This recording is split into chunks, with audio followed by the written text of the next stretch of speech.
Apa itu flu burung? Flu burung adalah penyakit infeksi yang disebabkan oleh virus influenza tipe A yang ditularkan oleh unggas ke manusia. Flu burung pernah mewabah di Asia, Afrika, Timur Tengah, serta beberapa bagian Eropa. Flu burung menyebabkan kematian pada sebagian penderitanya.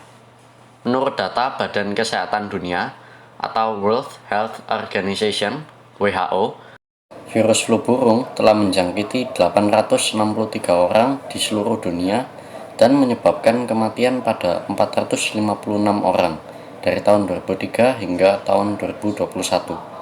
Di Indonesia, kasus infeksi virus flu burung H5N1 pada manusia pertama kali muncul pada tahun 2005. Menurut data yang dirilis Kementerian Kesehatan Republik Indonesia, ada 200 laporan kasus dengan 168 kematian hingga tahun 2018. Perlu diketahui bahwa gejala flu burung mirip dengan gejala COVID-19. Oleh karena itu, jika mengalami gejala flu burung, segera lakukan rapid test antibody, swab antigen, atau PCR. Meskipun kadang orang yang terinfeksi virus flu burung tidak merasakan gejala apapun, tetapi secara umum penderita flu burung akan mengalami gejala berupa demam, batuk, sakit tenggorokan, nyeri otot, sakit kepala, kelelahan, hidung berair atau tersumbat, dan sesak napas. Pengobatan yang dilakukan untuk menangani flu burung dapat berbeda-beda, tergantung dari gejala yang dialami pasien. Pasien yang terbukti menderita flu burung biasanya akan dirawat di ruang isolasi di rumah sakit untuk mencegah penularan dengan pasien lain.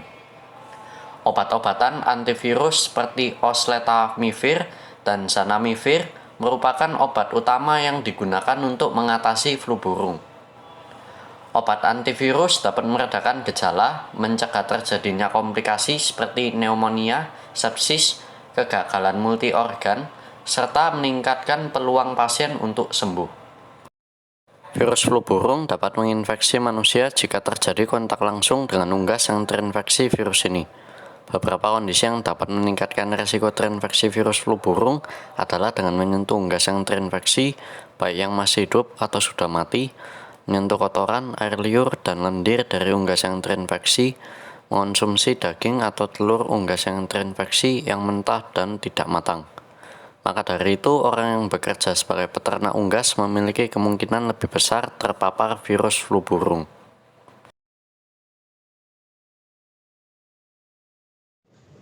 Virus flu burung berpindah dari tetesan sekresi burung yang terinfeksi yang mengenai peternakan unggas komersial dan juga lingkungan sekitarnya. Virus akan memasukkan asam nukleat virus ke dalam sel inang. Kemudian, asam nukleat tersebut akan melakukan replikasi dan berkembang dengan menggunakan organel sel inang. Setelah terbentuk virus-virus yang baru dengan struktur yang lengkap dalam sel inang, virus-virus tersebut akan keluar dari sel inang dengan memecah sel inang. Dengan kata lain, sel inang mati akibat mengalami lisis. Jika imun kita baik, maka kita dapat mengalahkan virus. Sebaliknya, jika imun kita lemah, maka virus akan menang dan gejala akan timbul. Selain itu, flu burung juga dapat berkembang biak melalui udara yang terkontaminasi.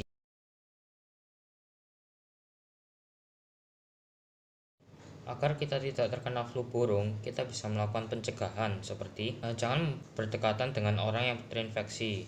Selalu menjaga kebersihan. Bila memelihara unggas, pastikan kandang selalu bersih. Belilah daging unggas yang telah dipotong di swalayan atau pasar tradisional yang kebersihannya terjaga. Pastikan mengonsumsi daging atau telur unggas yang telah dimasak dengan baik. Pastikan api mencapai lebih dari 70 derajat Celcius. Jangan menyentuh langsung unggas yang sudah mati, apalagi kotoran atau jeroannya. Kenakan masker dan sarung tangan ketika berdekatan dengan unggas, termasuk masuk ke tempat pemeliharaannya.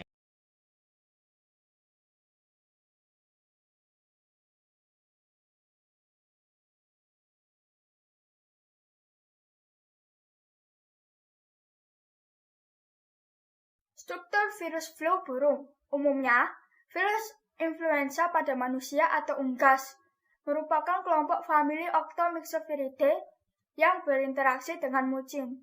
Berdiameter 80-110 nanometer, mempunyai 8 segmen genom RNA atau ribonucleic acid.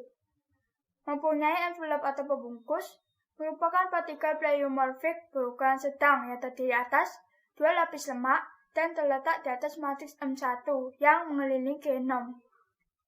Di permukaan envelope terdapat 2 tonjolan glikoprotein, yaitu hemaglutinin atau H dan neuraminidase atau N. Protein lain selain H dan N, yaitu virus influenza A, juga mempunyai protein matriks, yaitu M1, M2 nukleoprotein atau NP, polimerase yang mengandung PB1, PP2, dan PA. Lalu NS1 dan NP. Masing-masing protein mempunyai fungsi yang berbeda-beda. Agar masyarakat lain tahu mengenai flu burung, kita bisa mengkampanyekan dengan cara meletakkan berita virus tersebut di berbagai platform seperti media sosial, majalah, koran, dan poster yang akan ditempelkan di berbagai tempat yang akan dijumpai masyarakat. Contohnya seperti kami yang mengkampanyekan flu burung. Dan berikut ini adalah contoh kampanye yang kami upload.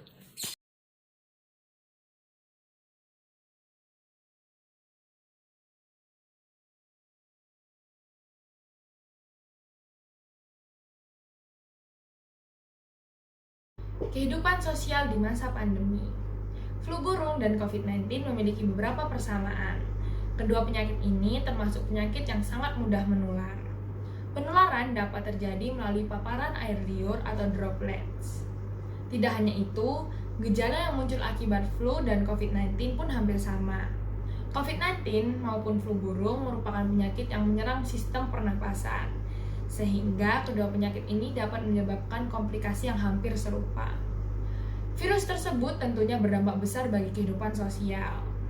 Tentunya hingga saat ini, di saat COVID-19 telah mengubah kehidupan dunia, social distancing adalah hal yang paling sulit diterapkan banyak orang. Manusia adalah makhluk sosial yang butuh interaksi. Banyak orang mencari celah untuk bersosialisasi dengan orang terdekat. COVID-19 menjadi realitas penyakit yang mengubah struktur sosial masyarakat. Perilaku sosial berubah, begitupun kohesi sosial. Cara, kebiasaan, tata kelakuan, dan adat istiadat turut beradaptasi. Menjawab situasi dan kondisi yang terjadi, maka tatanan kehidupan normal baru atau new normal menjadi alternatif exit strategi. Tatanan normal baru merupakan kebijakan pemerintah dalam upaya keberlanjutan kegiatan masyarakat yang aman dari penyebaran COVID-19. Masyarakat diharuskan mematuhi protokol kesehatan yang ada dalam menyelenggarakan kehidupan sosial kemasyarakatan. Implikasinya yaitu tuntutan bagi masyarakat untuk mengubah pola interaksi dalam kehidupan sosial kemasyarakatan yang selama ini ada. Tak hanya mengubah cara hidup, keterbatasan aktivitas juga menimbulkan masalah ekonomi dan sosial. Dampak penurunan ekonomi ini lalu berkembang menjadi masalah sosial.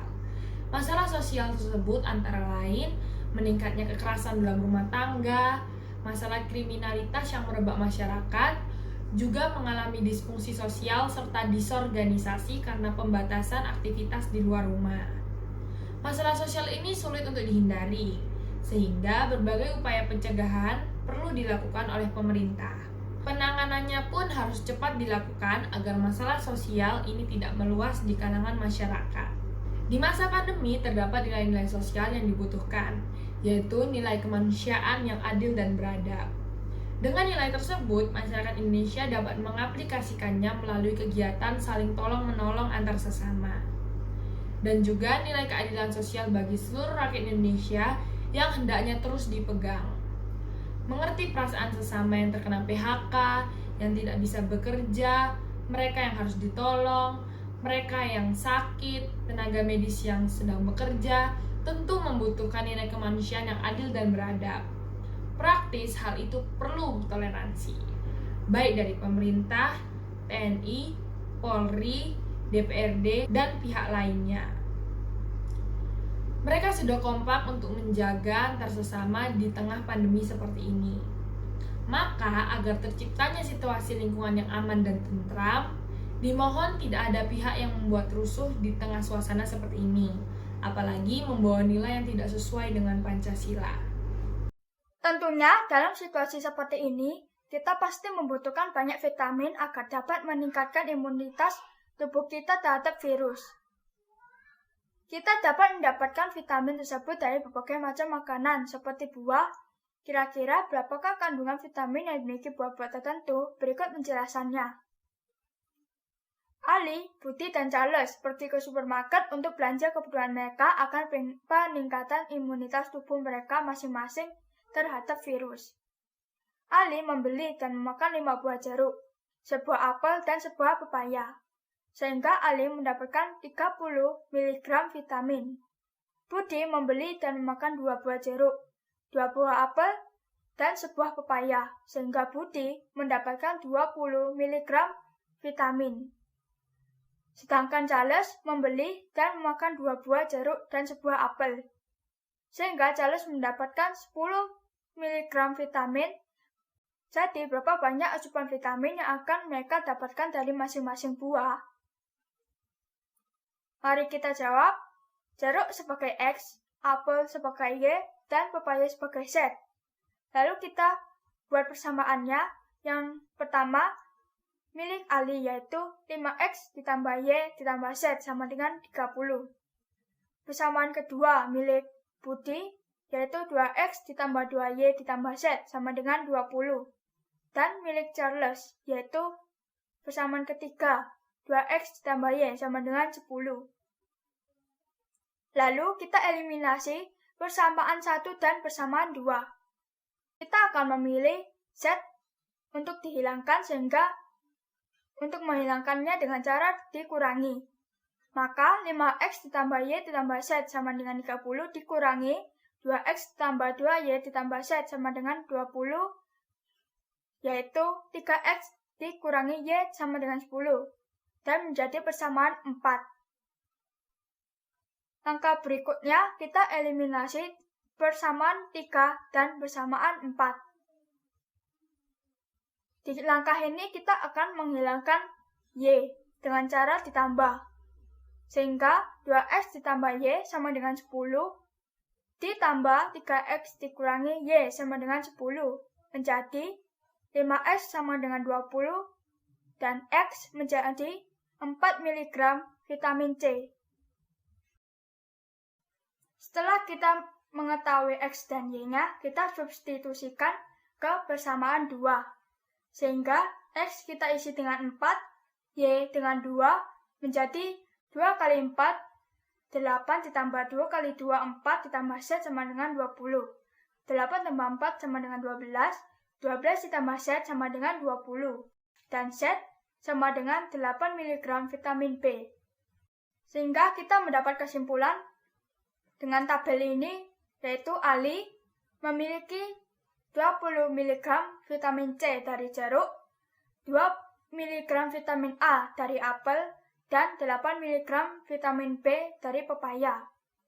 Budi memiliki 8 mg vitamin C dari jeruk, 4 mg vitamin A dari apel, dan 8 mg vitamin B dari pepaya. Sedangkan Charles memiliki 8 mg vitamin C dari jeruk, 2 mg vitamin A dari apel, dan 0 mg vitamin B dari pepaya. Cara lain meningkatkan imunitas tubuh kita di masa pandemi adalah dengan memiliki banyak uang. Bagaimana kita bisa mendapat uang di masa pandemi? Salah satu cara mendapat uang di masa pandemi adalah dengan menjadi kontributor di website seperti Shutterstock. Berikut adalah cara menjadi kontributor di website Shutterstock. Selamat pagi Bapak dan Ibu guru sekalian. Hari ini saya akan menjelaskan bagaimana cara mengupload foto di Shutterstock. Yang pertama, ketiklah di Chrome kalian Shutterstock kontributor.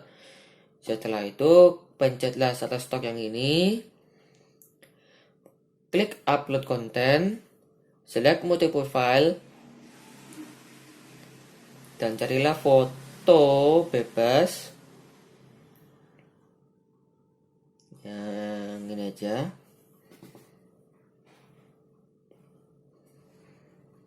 Tunggu di download.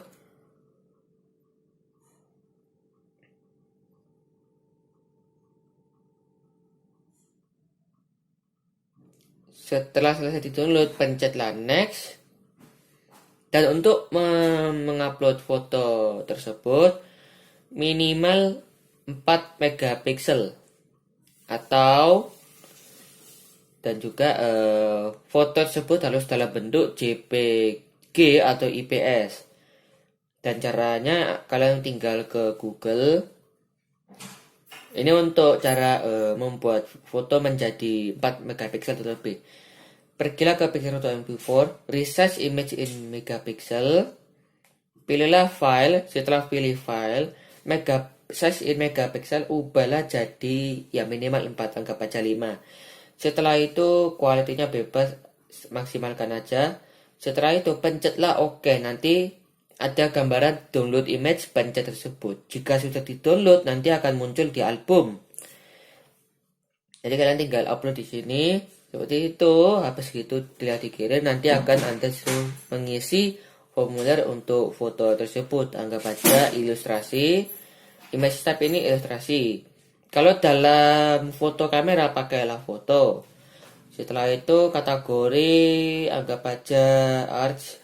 Kalian isilah deskripsi ini tersebut bebas asalkan sesuai yang ada di gambar kalian. Setelah sudah kalian tinggal submit dan jangan lupa deskripsi isikan. Kalian tinggal submit. Setelah submit nanti akan direview sama server tersebut. Seperti foto ini. Setelah itu, kalian harus menunggu 1-2 hari untuk mendapatkan foto tersebut yang sudah direview. Nanti akan dimunculkan di sini. Dan bagaimana dan apa yang terjadi jika tidak diterima. Nanti akan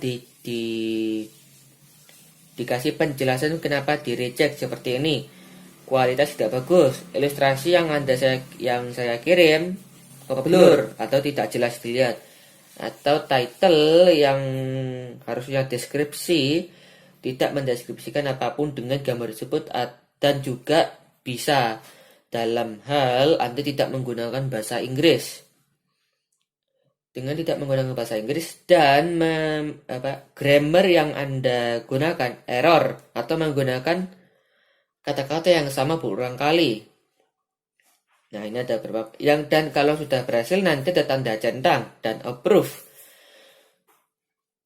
Setelah nanti Anda bisa mengeceknya di sini nih, bentar. Nah, ini nanti kalian akan ditunjukkan. Berikut adalah hasil karya kami yang sudah kami upload ke Shutterstock.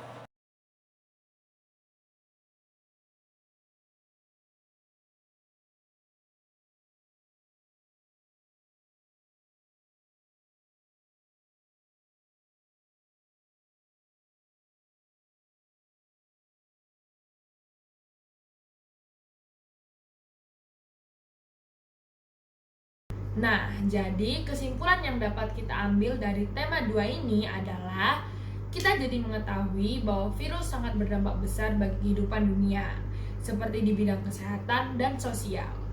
Bahaya virus perlu dianggap serius, sehingga kita juga disadarkan untuk saling menyebarkan atau mengkampanyekan bahaya virus ke sesama agar dapat berjaga-jaga. Kita juga dapat mengetahui bahwa kita bisa berjualan lewat digital, serta dapat membuat teks LHO dengan baik dan benar dengan mengumpulkan beberapa fakta yang dapat dipertanggungjawabkan. Tak lupa bahwa vitamin sangat dibutuhkan pada situasi seperti ini untuk imunitas tubuh kita. Jadi dari matematika juga kita dapat mengetahui berapakah kandungan vitamin dari sebuah buah yang tentunya sangat kita butuhkan di masa pandemi seperti ini. Sekian dari kelompok kami, terima kasih.